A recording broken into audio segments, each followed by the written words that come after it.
말씀 나눌까요? 요한 1서 2장 오늘은 1절부터 6절까지의 말씀 함께 나누겠습니다. 요한 1서 2장 1절부터 6절의 말씀입니다.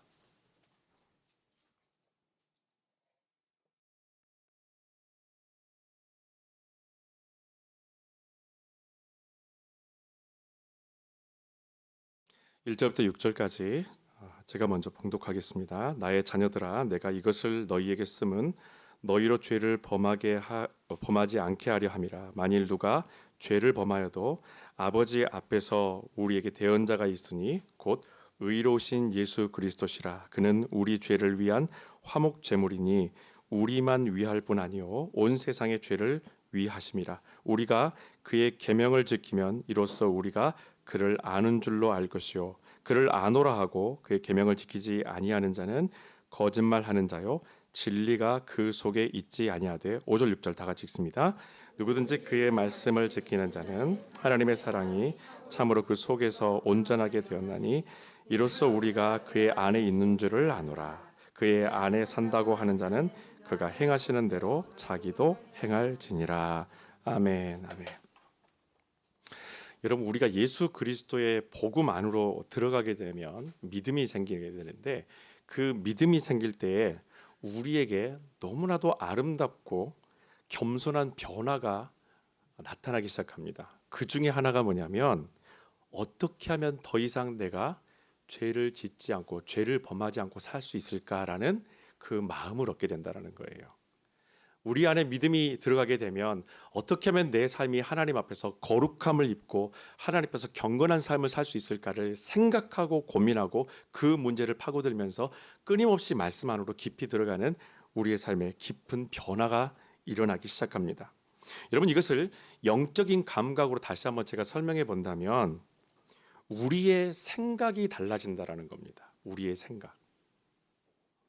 다시 말하면 가치관과 우리의 모든 세계관 자체가 믿음이 들어오고 그 믿음을 통하여서 우리가 생각하고 우리가 바라보고 소망하고 열망하는 모든 방향성이 완전히 뒤집어진다라는 거예요.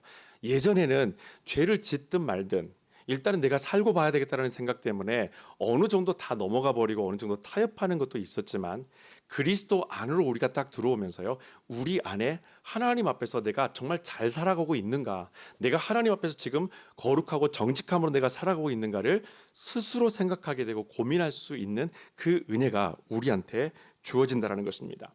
여러분, 사도 요한이 오늘 요한일서에 보게 되면 우리가 요한일서 전체의 가치가 어디에 있다고 말합니까? 5장 19절에 있다고 그랬죠. 하나님의 백성이 이 세상 가운데서 세상의 권력과 세상 중심적인 어떤 모든 지배체계 안에서 어떻게 하면은 더 이상 죄를 짓지 않고 하나님 앞에 살아갈 수 있는가, 이 문제를 함께 거론하면서 오늘의 이야기를 시작하게 합니다. 먼저 오늘 우리가 봤던 본문의 1절의 상반부를 먼저 보도록 하겠습니다. 지금부터 현대어 성경으로 제가 계속 읽어나갑니다. 나의 자녀들이여, 나는 여러분이 죄를 짓지 않기를 바라는 오직 한 마음에서 이 글을 쓰고 있습니다. 요한서신서에 대한 분명한 자기 목적은 이것입니다. 더 이상 죄를 짓지 않기를, 이 세대 가운데서 이 세대를 본받지 않고 더 이상 우리가 하나님 앞에서 죄 짓지 않기를 바라는 그 마음으로 요한은 한 글자 한 글자 이 복음의 말씀들을 기록했다라는 거예요. 여러분, 우리가 죄의 문제에 대해서 이렇게 민감해진 것은 사실은 믿음이 있기 때문입니다. 우리 안에 이 믿음이 없다면 죄에 대한 문제에 대해서 우리가 그렇게 민감하게 살지는 않아요. 여러분들이 이 죄, 내가 어떻게 하면 죄를 짓지 않을까, 어떻게 하면 하나님 앞에 거룩하게 살 수 있을까를 고민하시는 것은 여러분 안에 믿음이 있다는 증거입니다. 자, 그러면 기독교의 믿음이라는 것이 과연 무엇일까? 다시 한번 정리하면서 가죠. 죄송합니다. 제가 신학자 이름 한 사람을 대겠습니다. 알레스터 맥그리스라는 신학자, 복음주의 신학자가 있어요. 21세기에 정말로 뛰어난 복음주의 신학자인데, 이 사람은 원래 과학도입니다. 철저한 과학도였는데 그가 회심하면서 그 안에서 복음의 능력이 무엇인가, 과학과 복음 사이에서의 괴리를 아주 적나라하면서도 아주 복음적이면서도 그리고 말씀 안에서 어떻게 그를 바라볼 것인가, 엄청난 인사이트를 가지고 복음주의를 이끌고 가는 유명한 신학자입니다. 이분도 언급했던 것처럼 믿음이라는 것은 이렇게 말을 하고 있어요. 믿음은 특정한 것을 참이라고 믿는 것이 아니다라고 말합니다. 자, 여기까지만 보면은 그러면 하나님만 믿는 것이 믿음이 아니다 이렇게 오해할 수 있을 거예요. 다원주의처럼 생각할 수 있습니다. 그렇지만 이걸 말하는 것이 아니에요. 다시 한번 들어보죠. 믿음은 특정한 것을 참으로 믿는 것이 아니다. 믿음은 나는 이것이 참이라고 믿는다라는 인식의 문제가 아니다라는 것입니다. 나는 이것이 참이다라고 나는 그렇게 믿어. 사실은 이거는 온전한 믿음이 아니라는 거예요. 온전한 믿음은 나는 이 사람을 신뢰한다라는 그 사람과의 관계, 그 사람과의 실존의 문제가 진정한 믿음을 풀어낼 수 있는 믿음이라는 것을 정의할 수 있다라고 맥그리스는 이야기합니다. 단순히 여러분 하나님이 존재하신다고 믿는 것이 아니라 그 하나님과 교제하고 그 하나님과 함께 동행해 보니 그분이 선하시고 그분이 거룩하시고 그분이 세상을 창조하셨다는 것을, 그리고 모든 역사를 주관하신 분이라는 것을 내가 이것을 알게 되고 내가 만나게 되었습니다. 그리고 이 만남의 과정들을 통해서 나의 헌신까지 이어지는 것, 이것이 믿음이다라는 거예요. 여러분, 교회를 다니지 않아도 하나님의 존재에 대해서 믿는 사람들은 있습니다. 나는 교회 안 다녀요. 근데 뭐 하나님이 존재하는 건 난 믿어. 여러분, 이 사람이 갖고 있는 것이 믿음인가요? 아니, 이건 믿음은 아니에요. 맥그리스가 얘기하고 있는 바로 첫 번째 인식의 믿음은 바로 이것을 말하는 겁니다. 내가 그냥 하나님이 존재한다고 믿어. 여기서 그냥 어떤 특정한 것을 믿는 것으로서 그 사람이 믿음이 있다라고 설명할 수가 없다라는 거예요. 진짜 믿음이 있다면 그 믿음이 자라나는 데 있어서 하나님과의 반드시 교제가 있을 것이고 그 교제함을 통해서 헌신이 따른다는 거예요. 조금 더 쉬운 표현으로 한번 설명 한번 해드리겠습니다. 세윤 집사 왔어요? 안 왔어요? 자, 김세윤 집사님 얼굴을 한번 떠올려 보세요. 행복해지죠? 광현 집사님 또 잘생겼어. 자, 세윤 집사님이 변호사니까, 그리고 신앙도 좋고 바르고 정직할 거라고 우리는 믿어요. 그냥 저 사람이 변호사니까 정직하겠지. 저 사람 교회도 다닌대. 그러면은 저 사람 괜찮은 사람인 것 같아. 괜찮은 아주 정직한 변호사이겠지. 그렇게 믿고 우리가 그에게 무엇인가를 부탁하고 의뢰하는 거 잘 생각해 보세요. 그냥 변호사니까, 보금자리 교회 다닌다고 그러니까, 신앙이 있으니까 그 사람의 외모와 그 사람의 직업과 그 사람의 생김새 때문에 그 사람 정직할 거라고 인식하는 것, 이거는 믿음은 아니에요. 진정한 믿음이라는 것은 그 집사님과 교제해 보니 착하더라, 믿음이 있더라, 정직하더라. 그러니 내가 나의 가장 어려운 부분들, 그리고 내가 민감한 부분들을 그 사람에게 전해줘야 되겠다. 그 사람을 만나보니 특별하더라. 남들이 못 갖는 딸을 둘씩이나 가졌다더라. 그런 여러 가지가 복합적으로 교제하면서 발견되면서 완전한 신뢰 가운데서 내가 무엇인가를 주고 무엇인가를 받는 것, 이 관계가요 진정한 믿음이라는 것을 설명할 수 있는 하나의 예입니다. 그렇기 때문에 여러분은 어떻습니까? 교회에서는 세윤 집사님에게, 그리고 우리 김희동 집사님에게 재정부를 맡기는 거예요. 그냥 은행에서 일하신다더라, 그냥 변호사기 때문에 그렇게 해서 그냥 인식하는 그 문제, 정직하겠다라는 인식의 문제가 아니라 교제해보니 참 깊고 하나님을 참 사랑하는 그런 마음으로 교회를 사랑하고 가정을 섬기고 하는 모습들, 그것을 통해서 교회는 확실하게 그분에게 귀한 사역도 맡기고 그 사역을 통해서 삶도 헌신하게 된다는 겁니다. 더더욱이 세연 집사가 이번에 딸을 두 번째 낳으면서 6살 이내에 아들을 두고 있는, 1세부터 6세 이내에 아들을 두고 있는 그런 가정들이 더 세연 집사와 가까이 지내야 되겠다는 마음을 갖는 거, 이게 진정한 교제 안에서의 신뢰의 나아감이에요. 자, 하나님과의 믿음을 제가 설명하기 위해서 이렇게 설명드리는 거예요. 하나님이 존재한다, 하나님이 있다라고 그냥 믿고 마는 것으로서 여러분 그것이 믿음이라고 말할 수는 없어요. 그 믿음은 반드시 우리 안에서의 교제가 있고 그 믿음을 통해서요 내 삶의 헌신이 반드시 따라갑니다.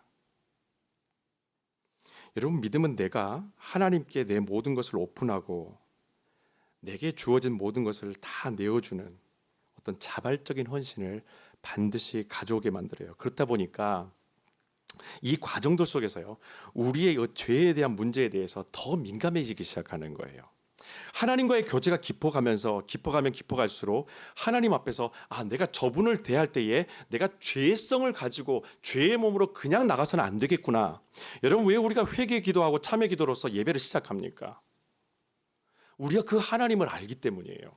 그 하나님을 교제해봤기 때문에 그분 앞에 나아갔었을 때 우리가 거룩함으로 우리의 죄에 대해서 회개함으로 하나님께 나아가야 된다는 것을 알고 있어서 우리는 회개하며 참여하면서 예배 가운데 나아가는 겁니다. 사람들은 이런 귀한 관계가 깨어지는 것을 극도로 조심합니다. 죄의 문제를 우리가 하나님 앞에서 인식한다는 것은 하나님과의 관계가 깨어지는 것, 이 귀한 관계가 깨어지는 것을요 우리조차도 이제는 원치 않는다라는 거예요.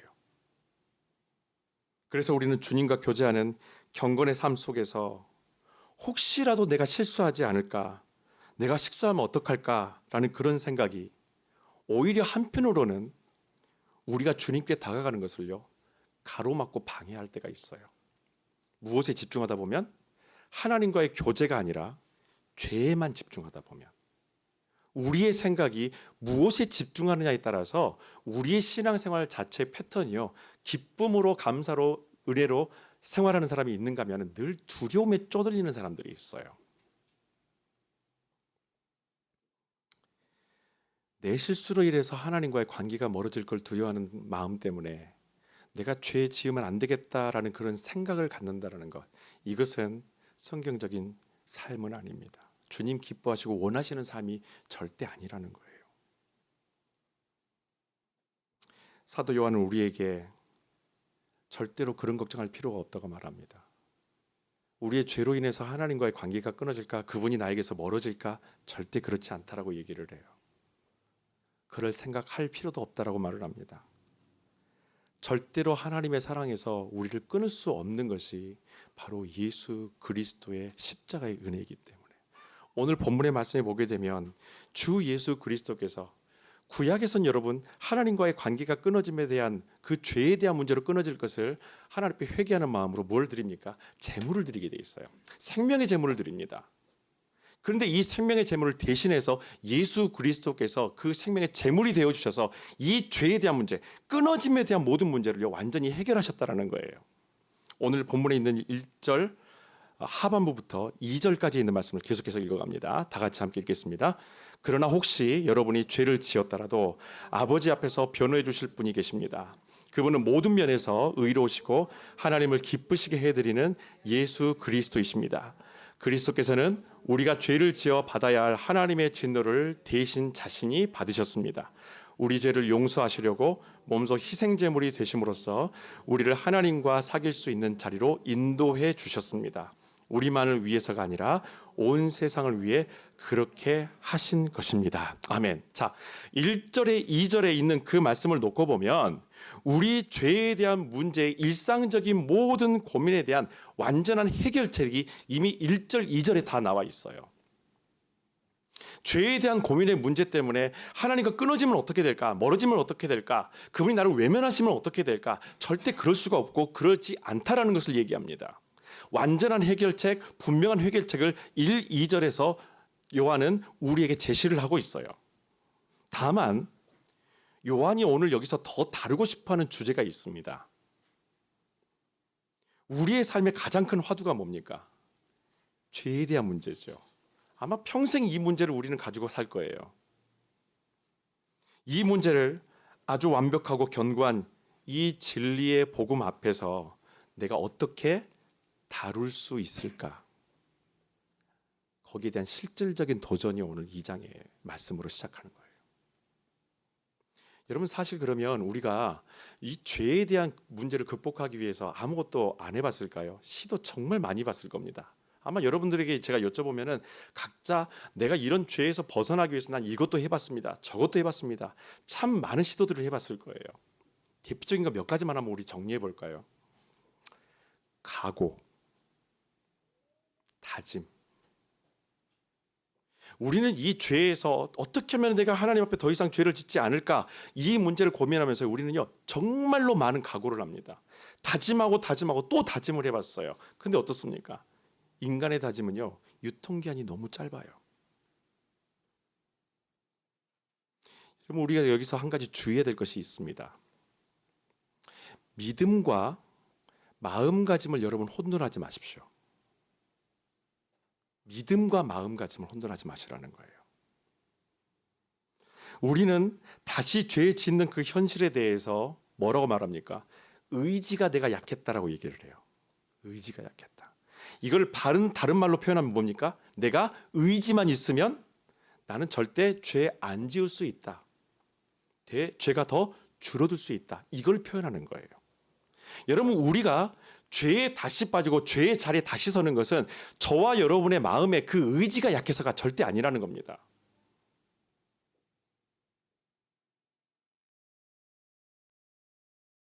잠언서 여러분 16장 3절에 보면 우리에게 주시는 지혜의 말씀이 하나 있어요. 일을 성사시키는 분은 여호와시니 하려는 모든 일을 여호와께 맡겨라. 어떻게 하면 우리가 죄에서 자유할 수 있을까? 죄를 더 이상 짓지 않을 수 있을까? 이것마저도 여호와께 맡기라는 거예요. 나의 의지와 나의 각오와 내 다짐으로 되는 것이 절대 아니다라는 거예요. 모든 일을 행하시는 분은 여호와시니 그 여호와께 이 모든 일들을 맡기라고 말합니다. 우리가 다짐과 각오로 죄를 이기는 것 아닙니다. 그 마음과 생각의 주도권을 하나님께 완전하게 넘기십시오. 그렇지 않으면 저와 여러분의 각오, 다짐, 마음가짐 절대 이 죄의 문제 풀어낼 수가 없습니다. 또 한 가지, 우리가 실질적으로 어떻게 하면 죄 짓지 않을까라는 이 문제에 대해서 우리가 도전해 봤었던 또 하나의 방법은 뭡니까? 분주함이죠. 분주함. 삶과 사역에 바쁘게 치여서 살다 보면은 적어도 죄를 짓는 시간들이나 횟수가 없어지지 않을까, 줄어들지 않을까라는 생각이 있어요. 소위 말하면 이거예요. 나 죄 지을 시간도 없어. 나 바빠. 내가 해야 될 일상적인 일들뿐만 아니라 내가 그날에 저녁에 가게 되면 또 교회 일을 또 해야 돼. 일주일 내내 내 시간이 거의 없어. 나는 바빠. 나는 죄 지을 시간도 없어. 한번 분주하게 살아보는 거예요. 그래, 내가 뭔가에 몰두하자. 내가 딴 생각 가지니까, 가만히 있으면 딴 생각 가지니까 뭔가 일을 찾아서 해서 그렇게 하게 되면은 내 마음속에 이런 죄 지으려 하는 마음이 줄어들겠지. 그리고 나서 한 가지를 더 기대하죠. 내가 이렇게 열심히 삶을 살고 열심히 쉬지 않고 사역을 하게 되면 주님께 칭찬도 받지 않을까. 일석이조의 효과. 그렇다면 여러분, 제가 여러분께 되물어 볼게요. 그 분주함 속에서 주님이 기억나던가요?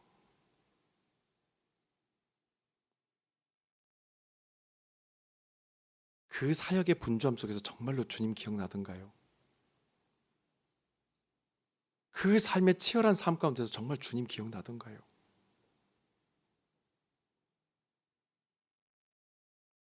그리고 그렇게 바쁜 와중에서 여러분 말씀은 보입니까?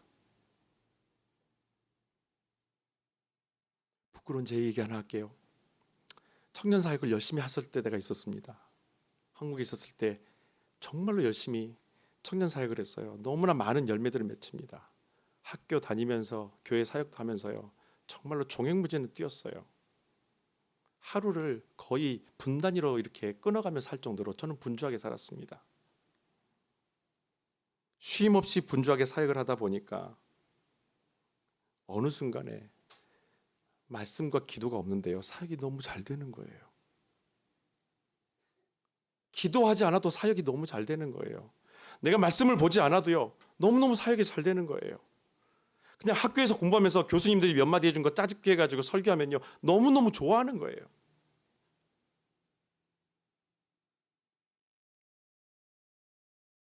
내 자신을 정말로 바쁘게 그렇게 살아내다 보면, 그렇다면 여러분 제 삶 속에서 죄가 자동적으로 줄어들었을까요? 비례할까요, 여러분? 이렇게 바쁘게 사역하고 그렇게 바쁜 나머지 시간을 원래 내가 해야 될 학생으로서의 본분까지 다 하면서 그렇게 살아갈 때 나에게 그러면 죄가 줄어들었을까요, 여러분? 어떨 것 같아요? 놀라운 것은 제 안에 교만이 더 많이 쌓이는 거예요. 기도하지 않아도 된다. 말씀 보지 않아도 된다. 내 생각과 내 아이디어와 내 기획력을 가지고 내 상상력을 가지고 무엇인가를 기획해서 뭔가를 하게 되면 너무너무 잘 된다. 보이지 않는 교만의 죄가요, 오히려 제 안에서 켜켜이 쌓여가기 시작하는 거예요.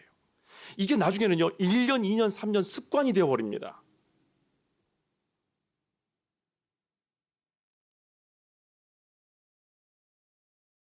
일 년에 성경 통독 한 번도 하지 않은 그런 신학생으로 살아가는 제 모습이 있었어요.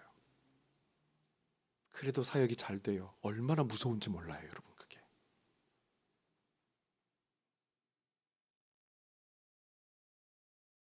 지금도 여러분, 우리는 경건한 거룩의 삶을 살아내기 위해서 끊임없이 노력하고 있어요.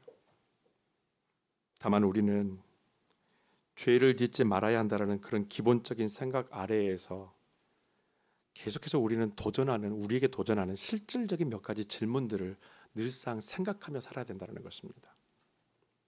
여러분, 경건의 삶 가운데 이 죄에 대한 문제를 우리가 고민할 때에 우리에게 늘상 던져지는 두 가지 질문이 하나 있어요. 3절 한번 보겠습니다. 3절 다 같이 함께 읽겠습니다. 시작.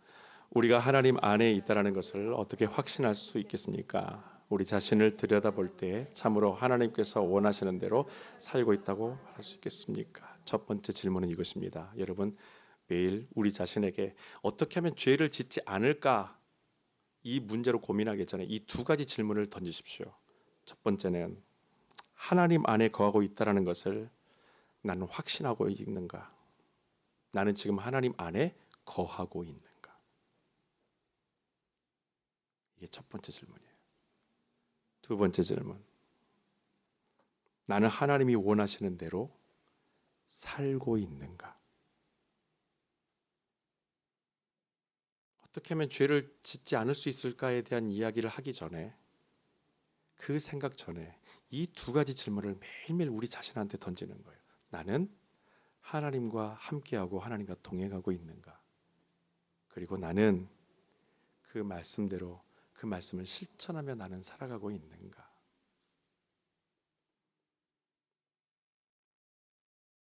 여기에 자신 있게 예스라고 대답할 수 있는 분들이 있었으면 좋겠습니다.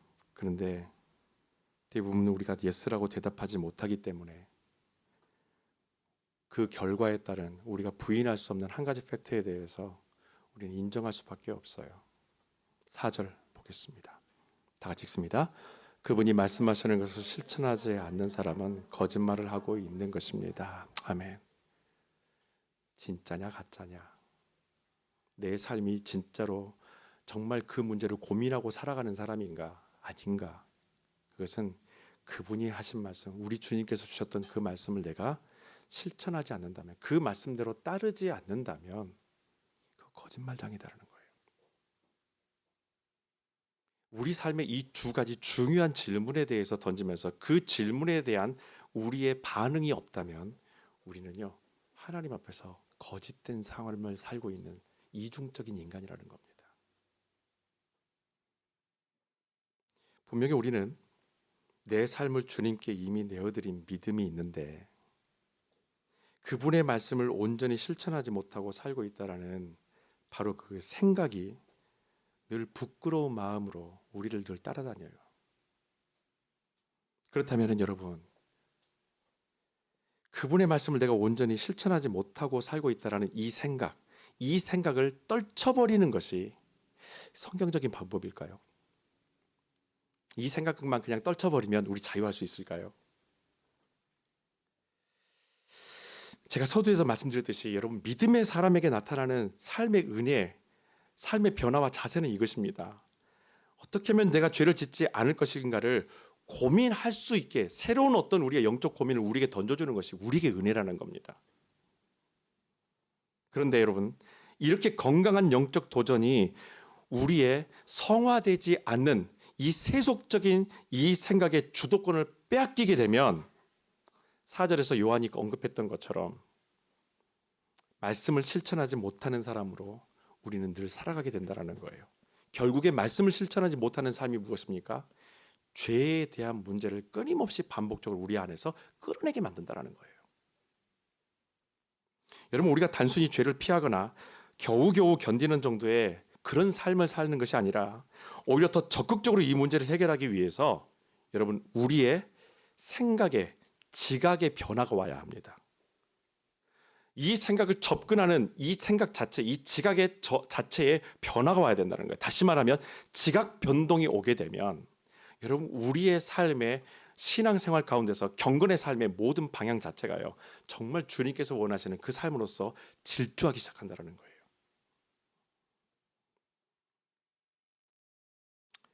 지각 변동이 일어나게 되면 더 이상 우리가 눈치 보는 죄인이 아니라 성령의 도우심과 긍휼을 구하는 죄인이 됩니다. 여러분, 지각 변동은 내 의지가 해주는 것이 절대 아니에요.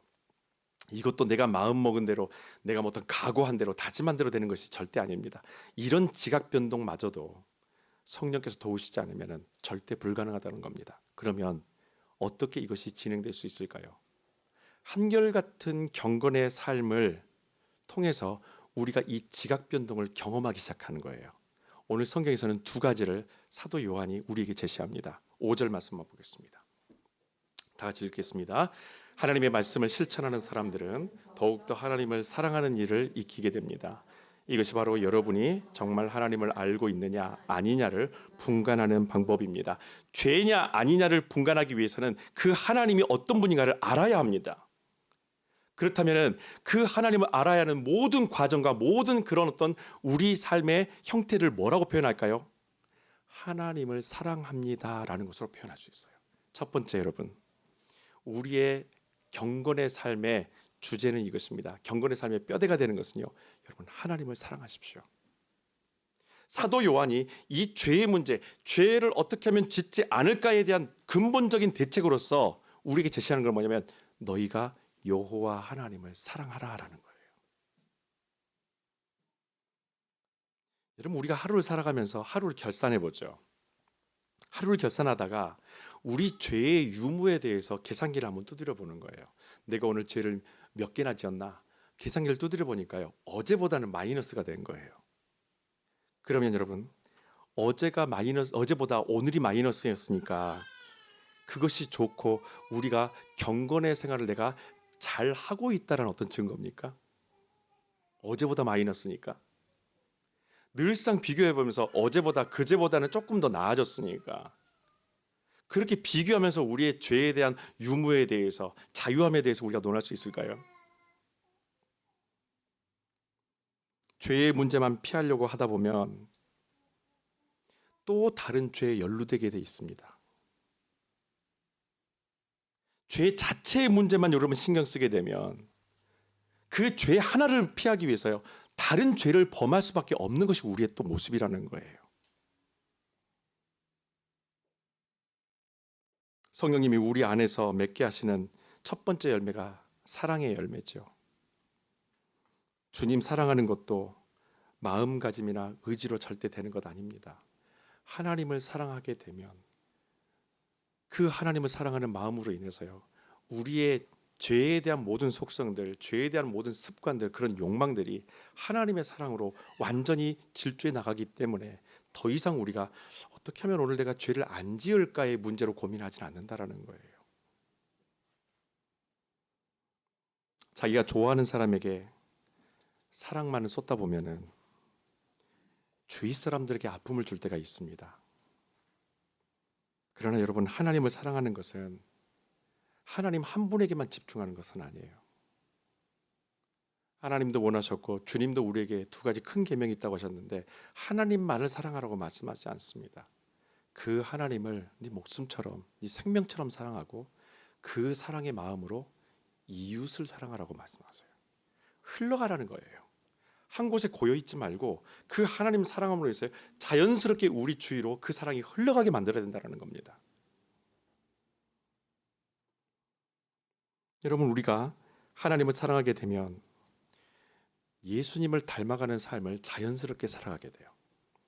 왜냐하면 예수님께서 하나님을 사랑하셨던 분이기 때문에. 6절 말씀 봅니다. 마지막 말씀 다 같이, 누구든지 자기가 하나님 아래에 살고 있다고 말하는 사람은 그리스도께서 사신 것처럼 살아야 합니다.